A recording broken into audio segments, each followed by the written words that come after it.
मान्यवर हाइकोर्टरू जलेश्वर विधायक अश्विनी कुमार पात्र को मिली आश्वस्ति।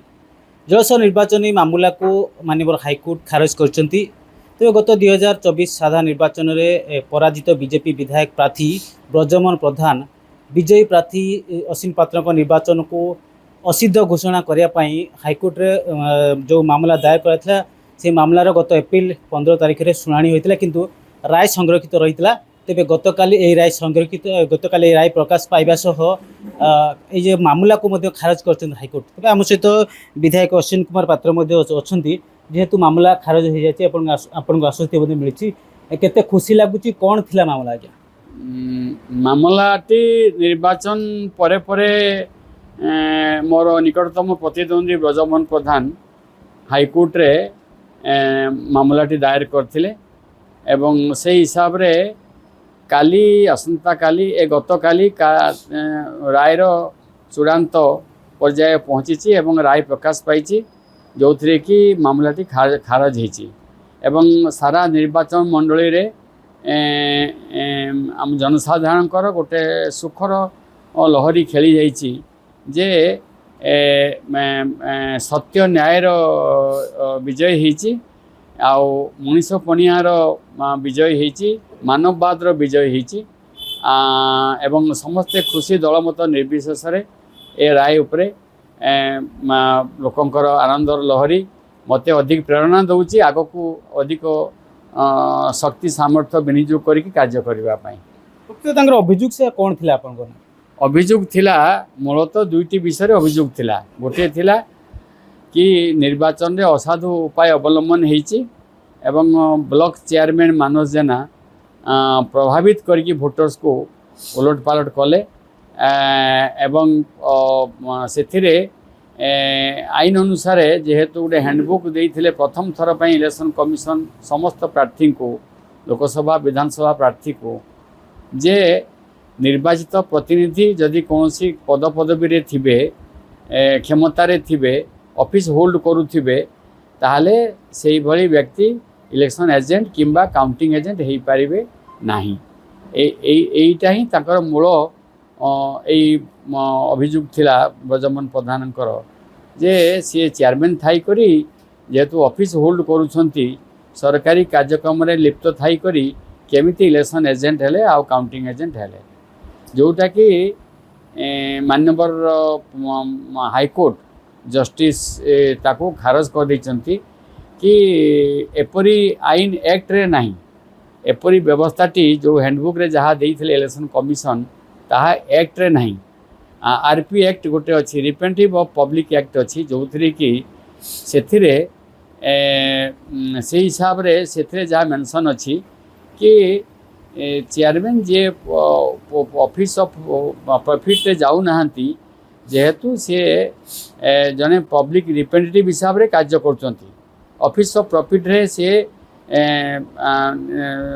तालिकाभुक्त हो पार नाहंती जेहेतु सी जनसाधारण प्रतिनिधि हिसाब रे ऑफिस होल्ड कले कि कार्य करुछंती से दृष्टिकोण तांकर एटा ऑफिस ऑफ प्रॉफिट धरा जीव नाही आउ चेयरमैन जे सी he is not a public servant he is a public representative एटा आरपी एक्ट रे मेंशन अच्छी जे जने चेयरमैन सी जने पब्लिक रिप्रेजेंटेटिव हिसाब रे कार्य करेंगे सी नॉट एज पब्लिक सर्वेंट हेले से सरकारी कर्मचारी हो गले तेणु चेयरमैन जे सरकारी कर्मचारी नुहति से जनप्रतिनिधि पब्लिक रिप्रेजेंटेटिव हिसाब रे आरपी एक्ट रे रिप्रेजेंटेटिव ऑफ पब्लिक एक्ट जोटा अच्छी से एक्ट अनुसार एटा एक्ट को वायलेट किसी करूनी बरं एक्ट अनुसार कार्य होईची ए दृष्टि जस्टिस राय देइचंती आ मो सपक्षरे राय देइचंती मनरे द्वंद्व थिला जेतु राय प्रकाश पाए हमर मामला विचार शुणाणी हेतिला एवं राय संरक्षित हेतिला गतकाली राय प्रकाश पाइला आपन तो निर्वाचन मध्ये खारज गेला एबे परवर्ती कार्यपंथा जलेश्वर विकास पई कोन रहइबो नहीं जलेश्वर विकास तो मोर निरंतर कार्यक्रम चली निरवच्छिन्न भाव में मोर कार्यक्रम चली जिते मु विधायक थाए मंत्री थाए किंबा न थाए मु लोकों काम कर मोर गोटे सेटा गोटे मोर गोटे चरित्र भितर मोर रही जो थी कि लोकों किसी सेवा करवा कार्य करवा पाठ पढ़िया पाखु यही मोर लक्ष्य थाए ଲୋକଙ୍କ ସେବାରେ ଆସିବା, ଲୋକଙ୍କ କାମ କରିବା, ଲୋକଙ୍କ ଭଲମନ୍ଦ କଥା ବୁଝିବା। ଆଜି ମଧ୍ୟ ସେଇଭଳି କାର୍ଯ୍ୟକ୍ରମ ଚାଲିଛି ଏବଂ ମୋର ପରବର୍ତ୍ତୀ ଲକ୍ଷ୍ୟ ଯାହା ହେଉଛି ଯେ ପରବର୍ତ୍ତୀ ଲକ୍ଷ୍ୟରେ ଲୋକଙ୍କ ପାଇଁ ବିଶେଷ ଭାବରେ କମ୍ୟୁନିକେସନ୍ ଯୋଗାଯୋଗ ସଡ଼କ ଯୋଗାଯୋଗର ଏକାନ୍ତ ଆବଶ୍ୟକ ଅଛି ଏବଂ ଯେଉଁ ରେଳ ସଂଯୋଗ ହେବ ଚୌମୁଖ ବନ୍ଦରରୁ ସେଇଟା ଆମ ନିର୍ବାଚନ ମଣ୍ଡଳୀରେ ଅଧିକାଂଶ ଅଞ୍ଚଳକୁ କଭର କରୁଛି, ରେଳ ଲିଙ୍କ ଦେଉଛି ଏବଂ ଅମରଦା ରୋଡ଼ ପାଖରେ ରେଳ ଲିଙ୍କ ହେଉଛି। ଲୋକମାନେ ଜମି ଦେଇ ସାରିଛନ୍ତି। ବର୍ତ୍ତମାନ ମୋର ଲକ୍ଷ୍ୟ ହେଉଛି ଅମରଦା ରୋଡ଼ ପାଖରେ ଆରବି ନିର୍ମାଣ ହେବ ଏବଂ ରେଳ ଲିଙ୍କଟି ହେବ ଯେଉଁଥିରେ କି ମୟୂରଭଞ୍ଜ ସାଇଡ଼ରୁ ସୁନ୍ଦର କେଉଁଝର ସାଇଡ଼ରୁ ର ମେଟେରିଆଲ୍ସ ବନ୍ଦରକୁ ଆସିପାରିବ,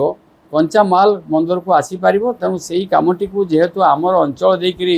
ବସ୍ତା ବ୍ଲକ ମୋ ନିର୍ବାଚନ ମଣ୍ଡଳୀର ଅଞ୍ଚଳ ଦେଇକରି ଯେଉଁ ରେଳ ଲିଙ୍କଟା ଯାଉଛି ଯେଉଁଥିରେ କି 4-5ଟା କି 6ଟା ପଞ୍ଚାୟତ କଭର କରିକି ରେଳ ଲିଙ୍କ ଆସୁଛି। ତେଣୁ ସେ ରେଳ ଲିଙ୍କଟା ଠିକ୍ ଭାବରେ ହେବ ଏବଂ ତୁରନ୍ତ ଲୋକଙ୍କର ଜମି କ୍ଷତିପୂରଣ ପ୍ରାୟ ପାଇସାରିଛନ୍ତି।